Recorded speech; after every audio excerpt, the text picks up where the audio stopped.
On today's edition of the Red Sox Rundown, we have our first real Roman Anthony injury update since he got hurt. What is up with Wilyer Abreu? We have another injury update on him.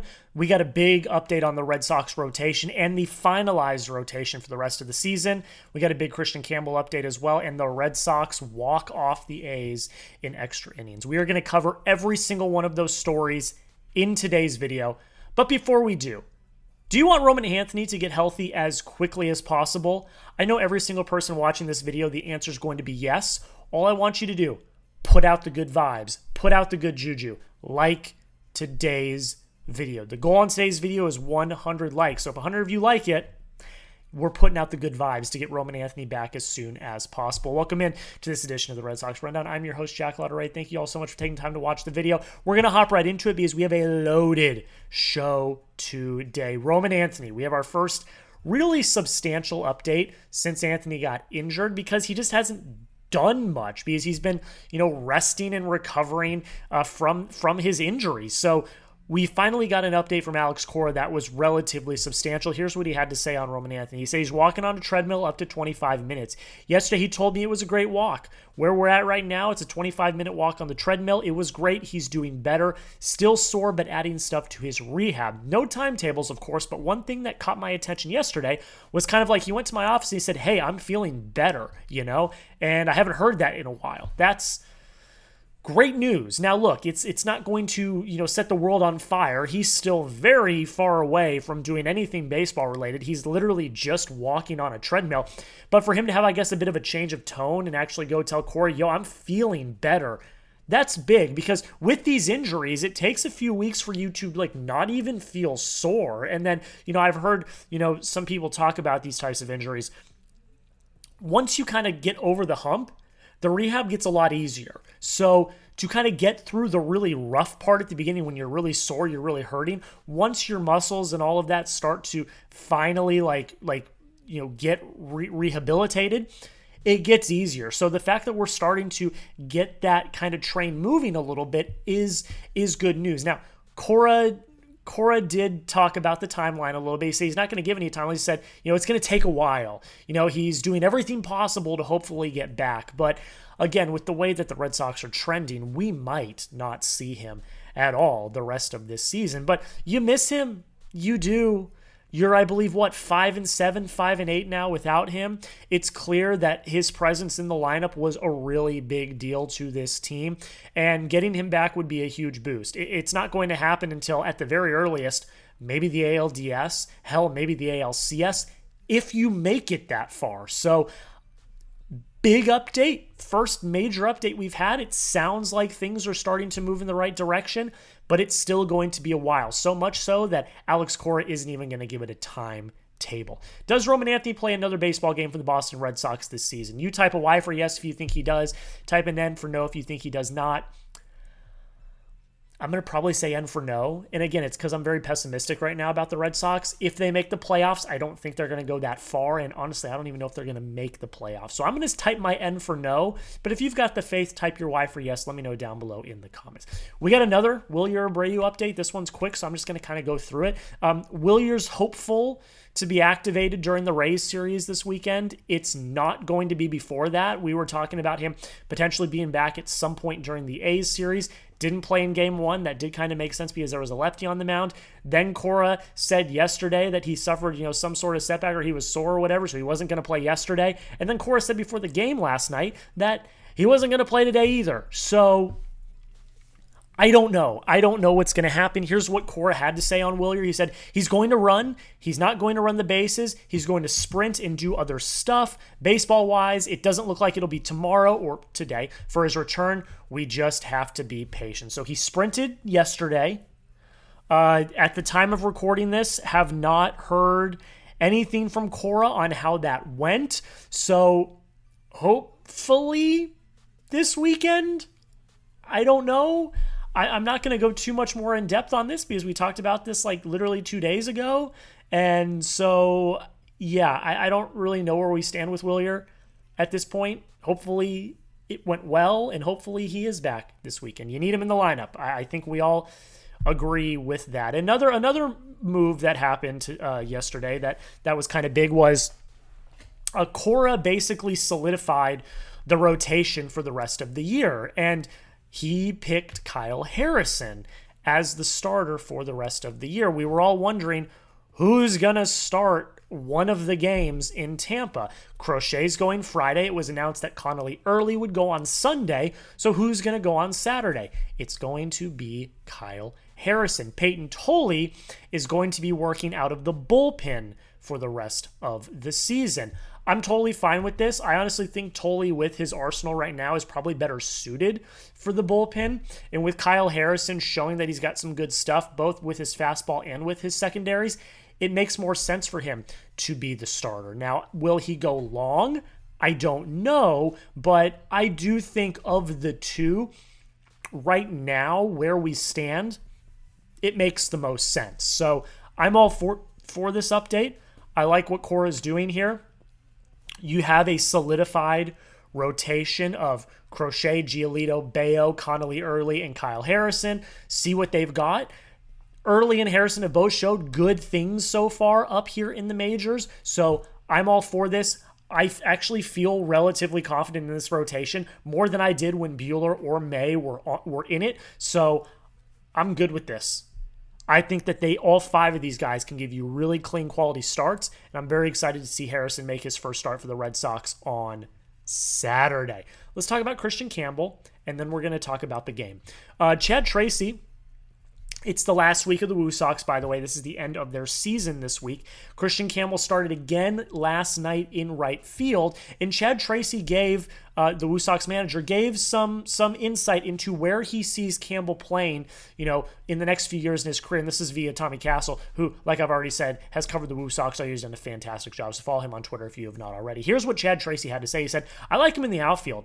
I think he needs to be a utility player, though I think part of what makes him so special is he's an elite athlete, and we know when he's right, he can really hit. And a guy that also has the ability to move around and play a whole bunch of spots on the diamond. That's an invaluable player." So that begs the question, will Campbell ever be an everyday starter for the Boston Red Sox? I don't know, if I'm being completely honest, because if Chad Tracy, who I trust, he's the manager of the Woo Sox, he sees these guys every single day. If he thinks he's best in the outfield, well, you already have an outfield problem. And if you figure something out at second base, maybe move Story to second base. You have Meyer at short. You've got Bregman at third next year. That's what I would do. But, if that's filled, then where does Campbell fit in this lineup? You already paid him at a heavy discount, I might add, but where does he go? Because I still really like the stuff. I think everyone kind of abandoned him real quick when he had his first major slump as a major leaguer. Do we all remember the beginning of the season when he was one of the best hitters in all of baseball? We know it's there. We know he can do it. So I'm just interested to see where he fits into this puzzle going forward. Honestly, make him your super util guy. You've got all of these really talented players already on your big league roster. And if you can make him that util guy to give your starters a break, that's invaluable. Who'd you rather have, Kristian Campbell or David Hamilton? Who would you rather have, Kristian Campbell or Nate Eaton? Who would you rather have, Kristian Campbell or Nick Sogard? In my opinion, I'd have Campbell over all three of them. All three of them are good. They've contributed. They've been good. But I would take Campbell over all three of them long term. And I already know what some of the people in the comments are going to say. I would take Sogard. I would take Nate Eaton. You overpaid for Kristian Campbell. That's on Cora. That's on Brezzo. This is bad. No. Those are uneducated takes. They are.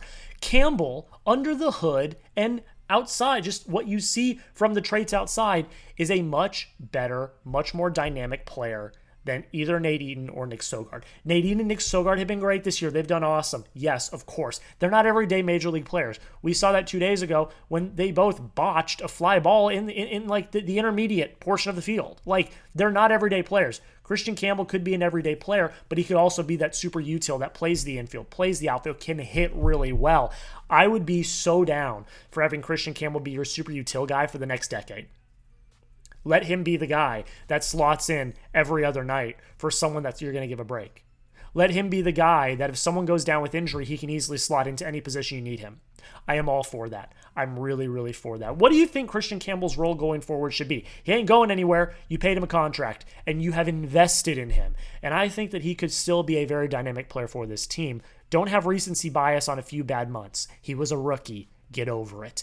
Type S if you think he should be a starter. Type U if you'd be okay with him being a utility player. I'd be perfectly fine with him being a utility player. You gave him $80 million over the next 10 years. That's like less than $10 million AAV. That's $8 million AAV. Like, I'm all for that. I am all for that. So you let me know down below in the comments. S for starter, U for util. What would you do with Kristian Campbell moving forward? Make sure you guys hit that subscribe button, because every single day we are giving you the latest Red Sox news, rumors, recaps, injury news, everything that you need to know around the Red Sox. I always like to say this. If you want to be the most knowledgeable fan of the Boston Red Sox in your friend group, in your work group, in your family, like, this is the channel for you, because we are going to break down every single story surrounding the Boston Red Sox. And as I like to say, never wrong, just early. Never wrong, just early. Make sure you subscribe. Make sure you join the family, because if the Red Sox make the playoffs, we'll also be live for every single game. You don't want to miss those parties. They're going to be a lot of fun. Red Sox win 5-4 in extras. I can't do extras anymore. It ruins my mental health. It's absolutely horrible. Please win these games outright in 9. Please. I can't do it anymore. But you win. That's all that matters. You win, you win, you win. It's crucial you won, because the Guardians also won. The Yankees also won. The Mariners did lose. That's something to keep in mind. And the Rangers are losing at the time of recording this. And the Blue Jays lost. So you didn't lose any ground, which is huge. And that's all you can do. You're in survival mode for the next 10 games. You're in survival mode. So win the games you should win. And you should be winning games against the A's. Now, it wasn't pretty, though. And I'll get into my concerns with the offense at the end of this, but let's talk about the pitching. Giolito didn't look good. 4 1/3, 5 hits, 5 walks, 4 runs, 5 Ks. You can't have that many base runners on. It was a grueling game for him, by the way, might I add. He couldn't even get you 5. And that's not great, considering you used quite a few relievers in the bullpen the night before, and you had to use 3, 6, 7 relievers tonight, or last night, excuse me. I'm going to get flamed in the comments from that one guy again on that. You used 7 relievers last night. So not great, but you did what you needed to do. This game is not going to be won because of Lucas Giolito. He did you dirty last night. Shoot, I did it again. He did you dirty, and it wasn't great. But hats off to the bullpen, though. Hats off to the bullpen. Justin Wilson, Justin Slayton, Steven Matz, Garrett Whitlock, Aroldis Chapman, Zach Kelly, Chris Murphy all pitched in this game, and not a single one of them gave up a run. Not a single one of them gave up more than 1 hit except for Aroldis Chapman. Aroldis Chapman gave up 2 hits. Everyone else had 1 hit or less. Like, that's exactly what you need your bullpen to do when they have to pick you up, when they have to pick up the starter. And it was absolutely masterful. So hats off to the bullpen. They won you this game tonight. They did. A few of them got into jams, but they got out of them. The bullpen won you the game last night, and it was absolutely key. The offense, I'm still not sold on the offense. I'm not. I'm sorry, guys. I'm not. I'm not sold on the offense whatsoever. 10 hits, 6 walks. 3 of those come from Nathaniel Lowe, so half the walks came from Nathaniel Lowe. And 8 Ks. So you win. Great. Awesome. Great. That's awesome to see. But my God, you had opportunities to win it before you did. You went 3 for 17 with runners in scoring position. That's better than the night before. That's not saying much because you went 0 for 7. You left 13 runners on base. You had the bases loaded at one point. You scored 1 run on an error, but then you couldn't capitalize after that. You had runners at first and third at one point with 1 out. You couldn't score that runner from third. Multiple instances in this game where you had runners in scoring position and you could not score them. This team has to figure that out because that's how you win in October. You win in October by having good situational hitting with runners in scoring position. And if this team can't do that, even if they make the playoffs, I don't think they're going to go far. And that's very, very concerning if you are a Red Sox fan. I do have to give kudos to a few people, though. Jarren Duran goes 3 for 4 with a walk. Looked really good tonight. That was really awesome to see. Trevor Story goes 2 for 4 with a walk. He also had an RBI and a run scored. Masataka Yoshida, I didn't know he was Usain Bolt, but alas, 2 for 4 with 2 RBIs. Relatively good game for him. Ref Snyder had an RBI in this game as well. Nathaniel Lowe had 3 walks, which was really impressive for him. Really great plate discipline on his part, as well as a hit. And then it was Nick Sogard, the ground rule, fielder's choice, but not fielder's choice. He walked it off. It was the walk off in the 10th to score Nate Eaton. So Nick Sogard, fielder's choice, not a hit. Scores Nate Eaton. Nate Eaton was going on contact. He's one of the fastest players on the team. You knew he was going to score. It was great. It was really, really great. Fantastic work overall. But I'm still, I still feel uncomfy when it comes to this offense. I don't feel good. I'm happy you won. Of course I'm happy you won. I'm a freaking Red Sox fan. I want them to win. I'm miserable when they lose. But I can still fault them for not executing with runners in scoring position. Again, 3 for 17, 13 men left on base. You had opportunities to ice this game earlier than you did, and you didn't do it. The Athletics also gifted you opportunities too with 2 errors, and you couldn't cash in. So you won, but I'd give a lot of credit to the bullpen, and then you finished it in extras. Thank God you won this game. If you didn't, I was about to go hell or high water if the Red Sox lost this game. Let's look at the standings real quick. Let's look at the scoreboards. Not all the games are final yet, but most of them are getting close. So like I already said, Yankees won, Mariners lost, Blue Jays lost, Guardians won. Can the Tigers beat the teams we need them to beat? It's ridiculous. Guardians won. The Rangers are on the verge of losing. So that's where we stand. The standings as they look right now, like I've already said, the division's cooked. You're 6 back. The division's cooked. It is what it is. Not a big deal. Move on. You are tied, as it stands right now, with the Astros / Mariners. It's going to be the Mariners because the Astros are going to win. You're going to be tied with the Mariners for the last spot in the wild card. Yankees are 2 games up on you. You're 2.5 games up on Cleveland. So nothing really changes in terms of the wild card. And that's okay. It's survival mode now. It's survival mode. You just need to survive. And if you can survive long enough, you should make the playoffs. But again, I'm still very, very concerned with how they've looked. Because again, I don't think people fully realize. Everyone's like, oh, don't panic. Calm down, Jack. It's going to be okay. Guys, we finished the season on the road in Toronto and then back at home against Detroit. Are you guys not comprehending that? The A's are our easiest opponent the rest of the season. You go to Tampa. That's not guaranteed. Then you go to Toronto.